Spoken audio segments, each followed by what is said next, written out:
This is a HeadGum podcast. You or Drayla?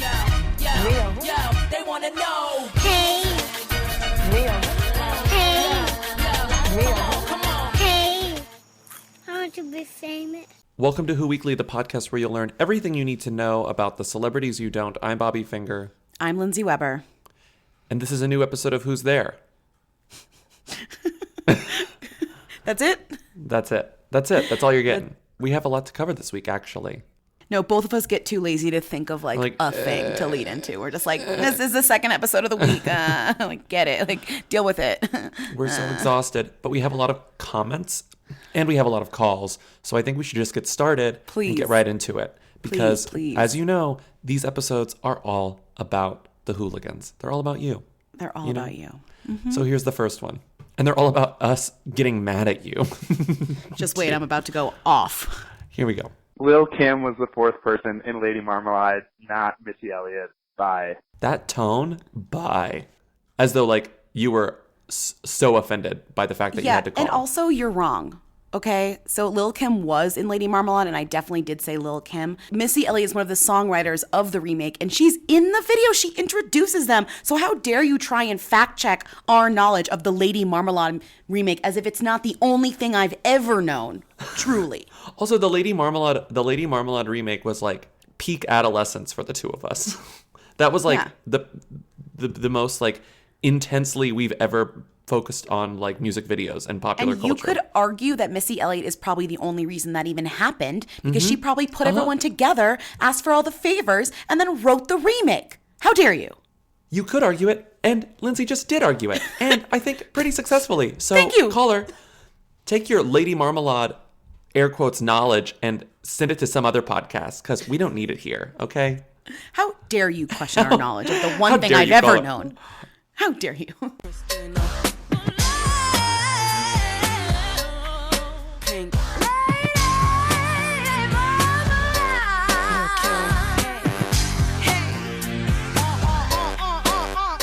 Maya. Walla baby. Moulin Rouge. Mr. Mini here.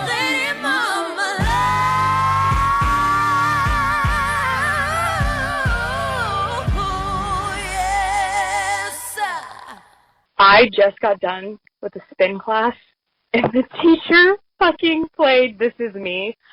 I honestly think I am dead now and, like, hovering above the earth because it was the most insane thing that's ever happened to me. I don't know. It was like, what just happened? Good for Bellthorn. I like that it was the most insane thing that's ever happened to me is fully understandable and believable. If I spun to This Is Me, I've never spun, number one. But if I had, I would definitely say it was the most insane thing that's ever happened to me. I just like that you're like, well, if you spun, it would also be insane for you, I think. So that alone would be like an insane experience. If you've never done spinning, it's like horrendous. I did consider spinning recently because they do spinning in IMAX now. No, And I was like, ooh, that'd be kind of fun to spin, like my first and only time spinning in an IMAX. While watching IMAX? Yeah, it's like beautiful footage of you like going through like landscapes and environments, but it's on an IMAX. No, you might as well just go biking. I'm sorry at that point. Like, that's not, no. It's also wildly expensive, so I don't think I would ever actually pay for it. What's funny is, like, that made me think, is there a This Is Me remix already? Like, is This Is Me already being remixed into, like, gay clubs across the United States of America? The answer is no. Not yet. The answer is No. not yet, but give it time. I mean, would it surprise me? No. Like, nothing surprises me at this point. But it would be a hard stretch. Also, I don't even know how you spun to This Is Me. It's not necessarily up tempo. Like you're not going quickly. Not necessarily. Was it like a warm up? I don't know. A warm down? A cool down? A warm down. I'm still recovering from our screening of The Greatest Showman. Yeah, but you know what? You know what song I did like that we both liked, I think? The song that Rebecca Ferguson doesn't sing. Rebecca Ferguson is during in that it. part, I turned to Bobby and I was like, this is a good song. It's a good song. I've listened to it so much since seeing the movie. Yeah, it was great because I liked the Michelle Williams song, and then I saw it and I was like, oh, I don't like this song anymore. Right, watching yeah. it was ruined. But that song is good. It's called Never Enough. It's on Spotify. And I don't think that's breaking the embargo to say that song is good if anyone can listen to it, right? I mean, whatever embargo is supposed to be broken, we've likely broken it in some way. Like, what is even an embargo? I will say it's funny that this movie is under embargo, and yet it was still nominated for the Golden Globe for Best Picture, Musical or Comedy, which someone called about. Were there not enough musicals or comedies this year that they had to, go to this? I'm actually asking, like, were there not a lot to but pick the Golden Globes are always wonky, weird left field choices. Yeah. This is like Bobby as a Golden Globe voter if he only heard the song This Is Never Me Enough. and then was like, sure. Or Never Enough. Never enough. Yeah. Never right. enough. If I only heard the song This Is Me, I would say absolutely not. If I heard Never Enough and I assumed that was representative of the rest of the movie, I would say, let's give it a shot, even though I haven't seen it. Nominate it for Best Picture. Who cares? I don't feel like watching this, but it seems like it's a musical and it's happened this year, so. And I like Rebecca Ferguson, so even though this isn't her. This is not her. She's lip syncing to it, and that's something. All the shine of 1,000 spotlights, all the stars we steal from the night sky will never be enough, never be enough. Towers of gold are still too little. These hands could hold the world, but it'll never be enough, never be enough. Hi, Lindsay and Bobby. Second time, long time. I had to stop the latest episode to stand for Betsy, who is the greatest creation in a gay lab ever. Second line of her Wikipedia entry that maybe should have been mentioned is that she is an ex-Balenciaga designer. So not only did she grow up on a goose farm, she became a Balenciaga designer and then decided to become a pop star. So she clearly was created in a lab for gay men to love. Good for Bella Thorne. She was created in a lab. I don't have anything to say to that. I just want to say, yeah, that tracks. And here's why, Bobby's obsessed with her, and I'm like, she's fine. Clearly, I don't have the genetic makings of a Betsy fan. It's true. Yeah, you've camped out on the wrong end of the Kinsey scale, so. Sorry, just not for me. You hear the faint cries of Betsy in the distance, and you're like, yeah, no, I don't need to venture over there. No, I'm fine. Hi, this is Kylie, and I've made several calls even in the last month. But I thought that possibly this one might be helpful. In the Venn diagram of Who Weekly fans who are also UFC fans, I think I might be one of the few people in the middle. And Rhea recently made headlines because she posted a photo that said date night with UFC champion Conor McGregor. And this forced her to confirm her relationship because everybody was pissed that she posted this with Conor McGregor. So Conor McGregor is probably the only who in the UFC for people who don't follow the UFC. Only them. Most of the other fighters are who's, unless you're in the UFC community, and then we all have our favorites. But he is notorious. He makes a lot of money for the UFC and for himself. He talks a lot of shit. He's kind of a very controversial character. But one of the things about his past is he grew up very poor in Ireland, and his wife supported him, current wife, his only wife. I actually don't know if they're married. His girlfriend, whoever he's with right now, supported him by working 2 jobs so he could train in Dublin without working. And then they've been together for almost 10 years and just had a baby. And she's with him all the time and in all of the fights. So that's why people got really pissed that Rhea posted a photo saying date night under their picture. Anyway, because everyone got so pissed, then she had to confirm her relationship with Andrew something or other. So that's the UFC background on Conor McGregor and his it is just girlfriend, Dee Devlin. Love you guys. Bye. She also called in to say that she forgot Ronda Rousey, but we don't have to play that call. Yeah, but There's just that was helpful a good context. That was a good rundown, I think. We gave no rundown, so that was a good rundown. Good rundown. Thank you, caller. You spent 3 minutes of your time on us, and we appreciate it. And note how she did that without sassing us, unlike some people. Unlike some people. No comment. I mean, we've no commented comment. enough. We've commented Yeah, enough. that was great. And also, I love that we have the Who Weekly UFC championship Venn diagram is very small. The hole in the middle is tiny, but I'm glad that you're there. Okay, next real call. Here we go. Hi, Who Weekly. Jeannie Bouchard goes on second date with Super Bowl gambler. I hate these Twitter moments so much. They drive me crazy. Another one that's up right now, Roman Atwood and fans remember Zeus. Like the Greek god Zeus? Who is Zeus? Good form, Bella Thorne. I didn't know anything about John Gurkey. I didn't know anything about Jeannie Bouchard. I didn't know anything about Roman Atwood or Zeus.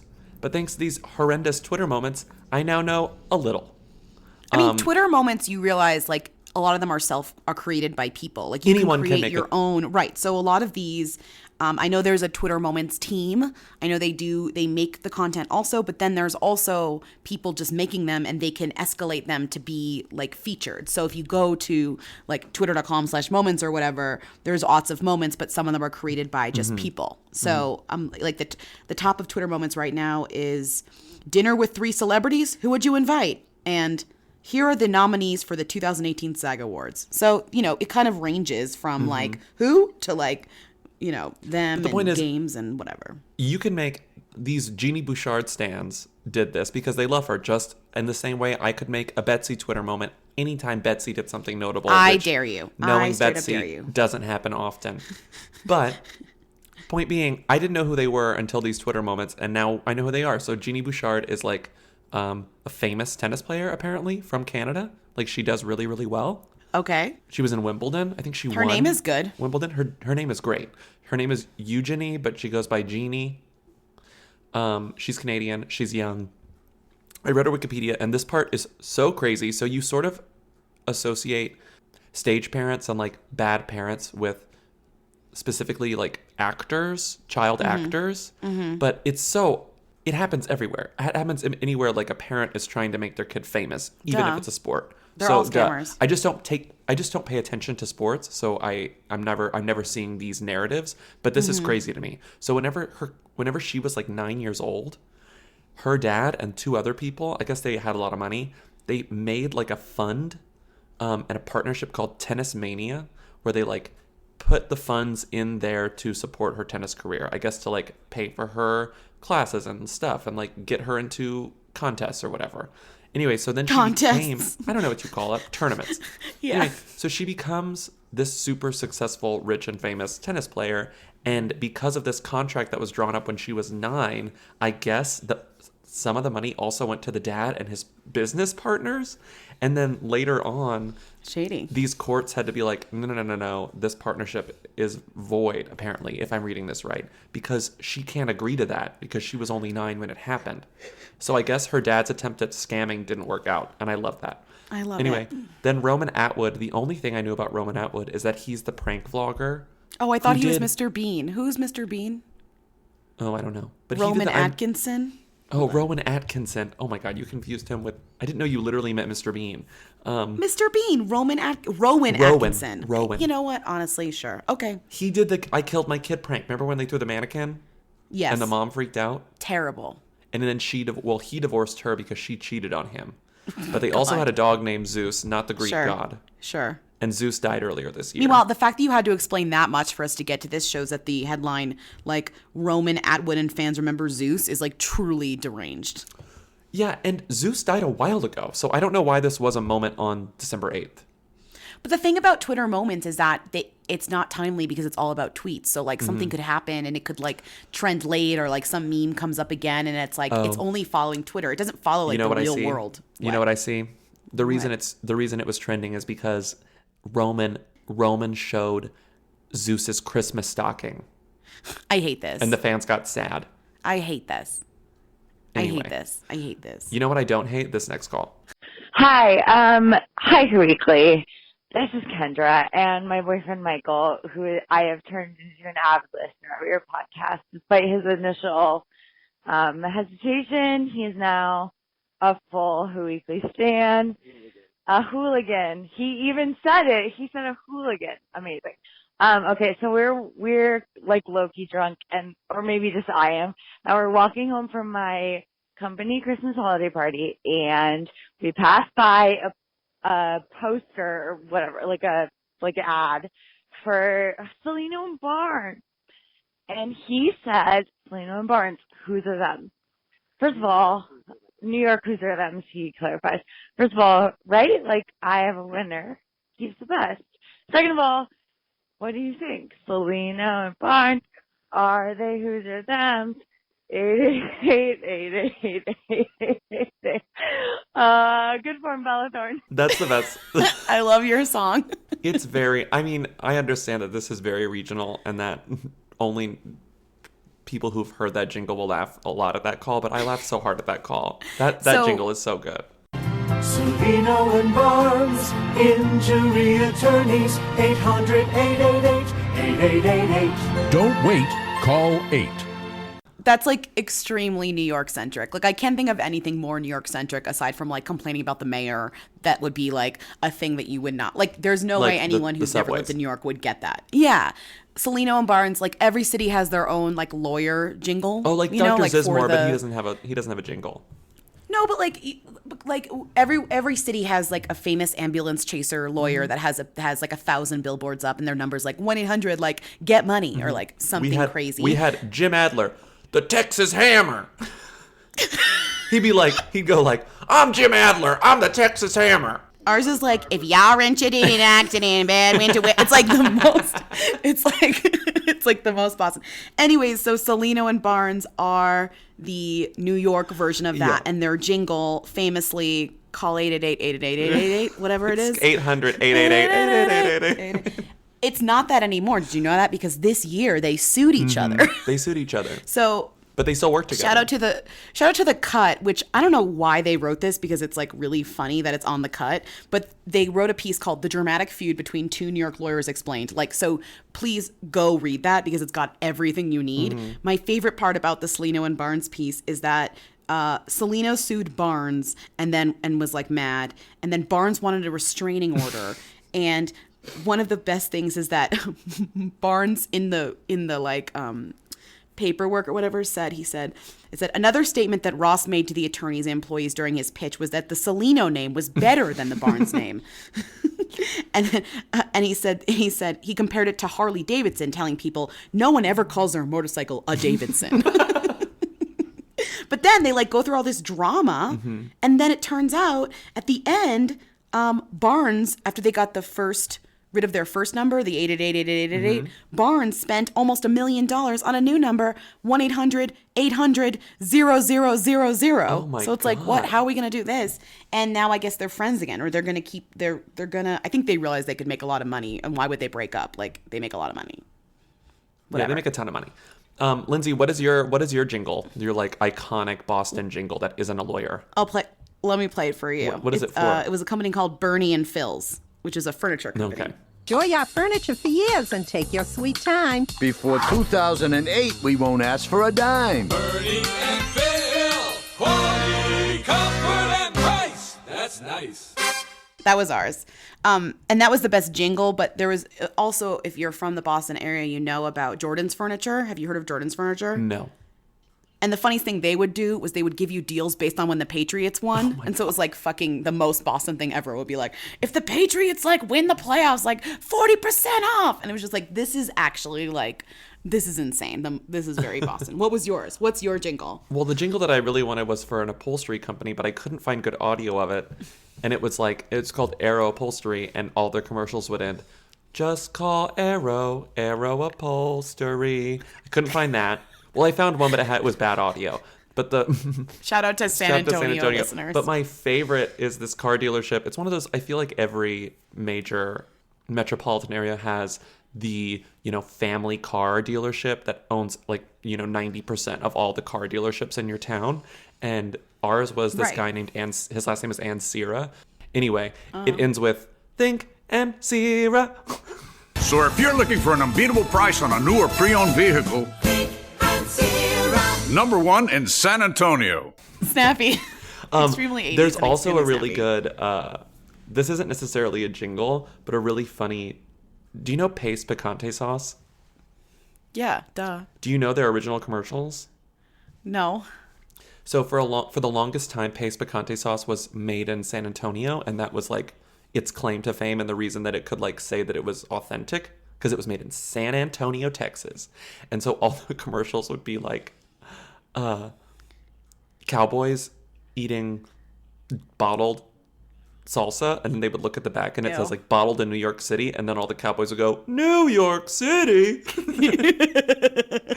And then it's like, Pace, made in San Antonio, Texas. Floyd, this ain't Pace. Well, so what? Pace is made in San Antonio by folks who know what pecani sauce should taste like. Hey, this stuff's made in New York City. New York City? But then I guess at some point, I'm misremembering, so please, San Antonio listeners, call in and correct me. But at some point, Pace got bought, and then it started being made in, I think, New Jersey, and so they couldn't do the they couldn't do the commercials. We gotta anymore. change this. They were like, oh, we need a new angle. I think Pace is still like super ubiquitous and very successful. But anyway. So wait, where is it made now? So Campbell's is based in New Jersey. They're not bottled in San Antonio anymore. They're bottled in Paris, Texas, which is insane. Paris, Texas has like nothing. Like there's nothing. No one knows anything about Paris, Texas. Right. So it's just Texas. sort of a mess. It's just sort of a mess. That's funny. That's anyway, funny. Yeah.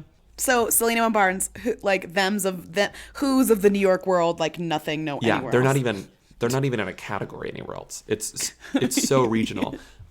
Next call. Hi, Lindsay and Bobby. This is Rhea calling from Virginia.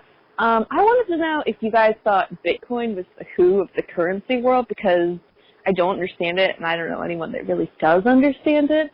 It's just kind of there. I would say the biggest them of the currency world is like U.S. dollars or like maybe the euro, because it's the strongest in the world. Anyways, wanted to get you guys' thoughts on that. Have a nice day. Bye. So clearly not to really just put a hard line on it, but the higher your currency is worth, the more your currency is worth, the themier it is. The more power it has in the global market, you know? Yeah, like the thems of currency are the ones that are worth the most, right? Like the ones you could truly, like if you can use your dollar or your euro anywhere else in the world, it's a them. Right? Let's see how strong the dollar is. Let's see the strongest. There's the euro, the yen, the dollar, the pound's doing well. The pound's doing well. Okay, the pound counts. Sure. You know what? I don't know. Like I'm looking at these and I'm like, are these strong? I'm on like Investopedia.com. Who the hell knows? You're asking the wrong people. All I know is Bitcoin is a who. Bitcoin is the whoiest shit in the whole world. It's not even real. It's bad for the environment. Now you're going to get my real opinions about it. It's bad for the environment. The Winklevoss twins are proud proponents of the it made the Bitcoin, Winklevoss twins billionaires again. Literally, like this like fake money made the Winklevoss twins famous again. As if we don't have enough troubles in our world. Those two are billionaires because of a fake money that you guys are all buying into. Not you guys. I mean, I don't think anyone who listens to this podcast is like, I'm a Bitcoin investor. I recently sold some Bitcoin. Did you know that? Did I tell you this? Ew. What? You didn't tell me that. Over 4 years ago, my brother's really into Bitcoins. Shout out. He'll never hear this. And he should sell. I keep telling him to sell because he's whatever. And of course, now it's going to be whatever. He's not listening to me. Anyways, it's nice to have a hobby is what I'm saying. But he gave me as a joke, he gave me 0.01 Bitcoin 4 years ago. And like, it like got lost in my email. Like I didn't even know that I had it. I like lolled and then I told it as a joke and I forgot. And then like this year he was like, do you still have the like Bitcoin I sent you? 0.01 Bitcoin? Yeah. It's worth like $200. It's worth $100. And I was like, and like found it and somehow recovered it. And then I got freaked out by having it because I kept just thinking like, when should I sell it? What is it worth? Like it made me anxious. Like I can't imagine actually doing this because you would be nonstop stressed about it. Right? Like this fake money that's definitely going to crash. It would kill me. It's definitely going to crash. Who wouldn't sell it last week whenever it was crazy? Right? Well, it's still kind of crazy because they just released futures on it. Anyways, point is that I got too stressed out about it. And when it was at about 10,000, 11,000, I sold it and I got $104. And I was like, you know what? This is great. I'm out of the game. Like, I did it. Mm-hmm. But now I'm kind of mad because I'm like, what if I'd like listened to him and bought one don't. Bitcoin? See, that will drive you crazy. You have to stop thinking about it. You have to stop thinking about Bitcoin. And we need to stop talking about Bitcoin. It is a who. It's such a who, and it's so bad. Anyways, whatever. I hate it. Do you know that like Bitcoin is owned like 95% by men? Like there's no women in the Bitcoin game. Like it's and all especially men owned. because they're too smart. They're like, I don't want any part of this. It's like, this is bad news. Invest Excuse me. in a solid, stable, like safe, but also a little risky 401k. Like put your money somewhere smart. Like do not put your money in like a computer game. Sorry. And now I'm going to get calls being like, actually Bitcoin, do not call me. I don't care. I sold it. Do not put your money in a computer game. That's good. I'm sorry. That's good. That's good advice. Thank you. Like Lindsay, Barbara Corcoran, Weber up here. Don't put your money in a computer game. Hi, Lindsay and Bobby. I just wanted to call and ask you who these two imposters hosting the Great American Baking Show are, because I have no idea who they are. It used to be the big fat Greek wedding lady and her funny husband, but I don't know these people and I'm very upset about it. Anyway, good for Bella Thorne. Bye! Wait, so who did he start with? Who were those people he said imposters? No, the imposters. So originally the hosts of the Great American Bake Off or Great American Baking Show, it has a dumb name, were Nia Vardalos and Ian Gomez. They're like, you know who they are. They're famous-ish. Ian Gomez, you may not... Nia Vardalos. It's Nia Vardalos from my big fat Greek wedding. I'm sorry. And my big fat Greek wedding too. And that's it. And then her husband is Ian Gomez, who's like he's like a, right. But he's kind of just like a, he's like a character actor, but he's kind of the alt Stanley Tucci. He's alt Stanley Tucci. That's good. He's alt Stanley Tucci. It's like, is Stanley Tucci not free? Like, do you need another bald guy? It's like, he's, like, call Ian or whatever. Call Ian Gomez. Right. Anyway, they did the first couple seasons of it. I don't understand why this guy was... Did anyone watch American Baking Show? I watched the first... I watched the first season of it. Okay. It was only like 6 episodes long, and there was a really, really funny contestant. What was really sad about the Great American Bake Off, or at least the first iteration of it, was that the bakers were terrible. Like, just embarrassing and so bad. Right. And there was this woman who was just so much fun to watch. She was from Long Island, and everything she made, like, fell apart. And at one point, she wanted to make like a cake in the shape of a hospital that she worked at for like 100 years. And so it was like some children's hospital or something. And so she made it, and it was like, it looked like a dilapidated children's hospital. It was the saddest thing I've ever seen in my life. That's like what a lot of children's hospitals I know, so like, it made it worse. So it's accurate. Anyway, so I stopped watching it. But like people watched the Great British Bake Off They because thought as Americans, the food looks insane and terrible. And we were all like, la, la, la, la, la, we love it. And also it's like the most quaint and nice cooking sweet. show. It's So so to have sweet. the American version is a little bit interesting because it kind of takes away what the initial, like why we even we watched want it in the Mary first Berry. place. We want like charming British people. I want like, tarts that have like soggy bottoms and like that not, yeah. I want people to talk Anyways. about their proving drawers over and over again. And measure flour in grams. I love it. The crumb on this. I want to talk about the crumb. Yes. The crumb. Anyway, so Yeah. the new hosts, I guess Nia Vardalos. Nia Vardalos is like busy on Broadway. Ian Gomez is busy, filling in for Stanley Tucci. The new hosts are imposters, yes, but it's not like they're that much. They're not like considerably less famous. Also, I would argue Aisha Curry is a huge star just because of her She kind husband. of is. So it's Aisha Curry and this guy Anthony Adams, who goes by Spice Adams for no reason. And I think he doesn't go by Spice Adams, the best I can tell, because he has anything to do with... doesn't have anything to do with food. He's like a football player, a former football player. So wait, you kind of skipped over this, but to all you sports fans out there, Aisha Curry's husband is Stephen Curry, who is a basketball player, like a very, very famous basketball player, Steph Curry. And now she's a famous... Does anyone ever call him Stephen Curry? She's sort of turned this into a cooking empire. Her own, yes. Cooking and lifestyle. Everyone likes her. She has a show delightful. called Aisha's Homemade or Aisha's Home Kitchen on the Food Network. But she has no like training, so she's very like Rachel Ray about it. I think. Rachel Ray about it, exactly. And Rhea Drummond. and then- Rhea Drummond has no training. She just lived on that farm. Yeah, who's Spice?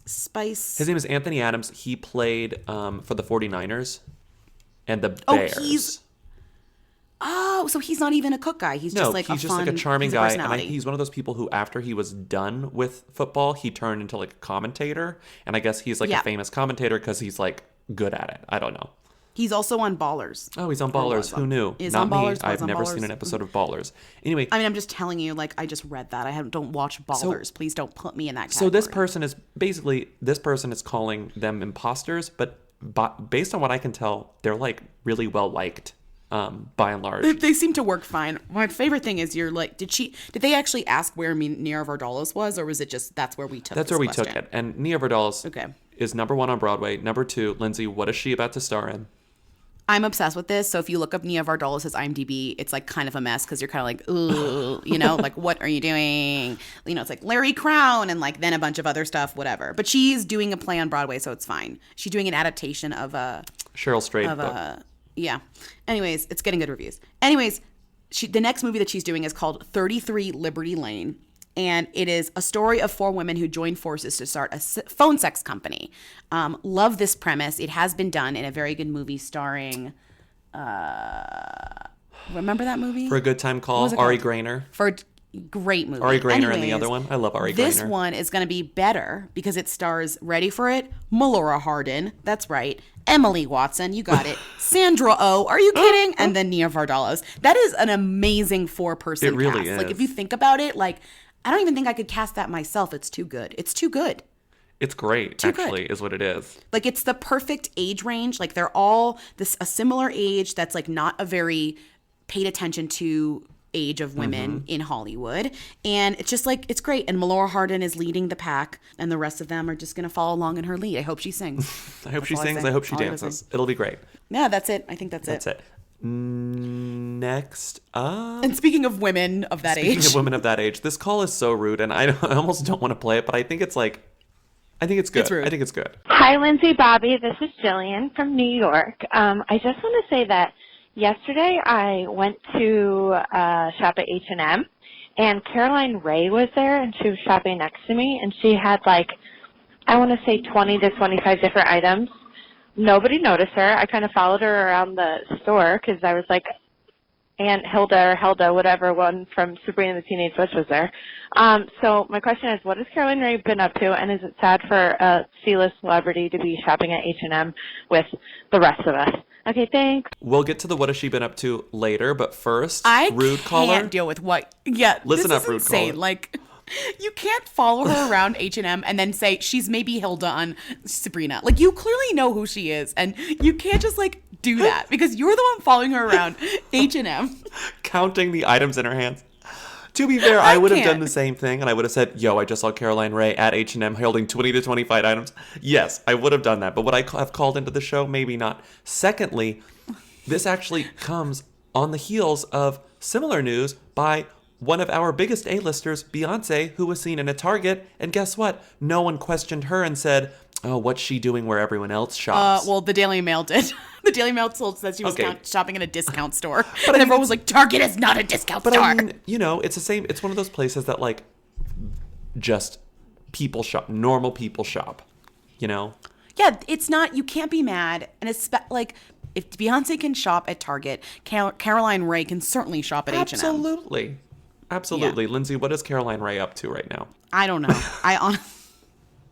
She does. I looked her up, and she does a lot of cartoon voices and stuff. She the cartoon Phineas and Herb. Oh yeah, Phineas and Herb. She is a voice on that. But it really cracked me up because this part of her Wikipedia, this has nothing to do with what she's up to. But I love Wikipedia when they do this. It says, Rhea has appeared at Comic Relief as well as the Mrs. Foundation's Women of Comedy from Caroline's Comedy Club. No relation to Rhea. I love it. Caroline's.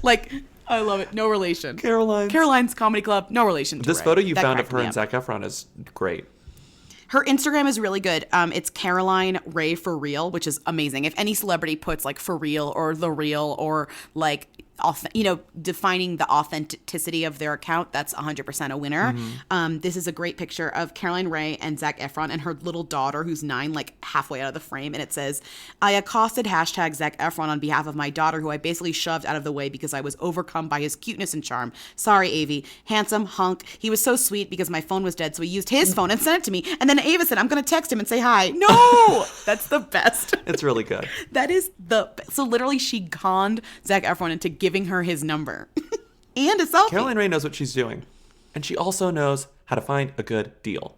So And with that, we're done with this week. Thank you to all the callers. You're all wonderful. Or most of you are wonderful. I would say 99.9% of you are wonderful, and some of you are very rude to us. Some of you are extremely rude and need to do a little bit of Googling before you call and correct us. Not that we don't need correcting, but if you're going to call and correct us, you better be correct. We need correcting 99.9% of the time, yes. I mean, I'm just furious because it was so like something I would never get wrong. And I was not wrong. And I'm never wrong about, the Lady Marmalade remake. Come on. Okay. Thank you to everyone who called in. Thank you to everyone who is rating and reviewing us on iTunes. Thank you to people who continue to call in about like Hallmark Channel stuff and Christmas movies. We love that you love it. Love it. And shout out to everyone out there writing their best of lists for the end of the year. I mean, consider Who Weekly. I mean, I don't know. We're not, the new people on the block anymore, but consider us. We're still making good content. We're still out here doing it. So consider us. Do we also have Sweetie, You're Doing Amazing call for the end of this show? Caller, You're Doing Amazing, Sweetie is what the segment is called. Yes, we do have it. We have a Caller, You're Doing Amazing, Sweetie segment. Stay tuned after the credits, which are going to begin now. You will dream it. Yo, they want to know. Hey. Rhea. Hey. Rhea. Come on. Hey. I want to be famous. Hey, you guys. So James Corden, whom I don't like, just tweeted and was like, "Oh, we just welcomed a baby daughter. Everyone's happy and great. We can't stop smiling. Thank you, Harry, for stepping to host the show at 2.5 hours notice." Who's Harry? What show? Okay, thanks. Cellino and Barnes, are they who's or them? 888 That was a HeadGum podcast.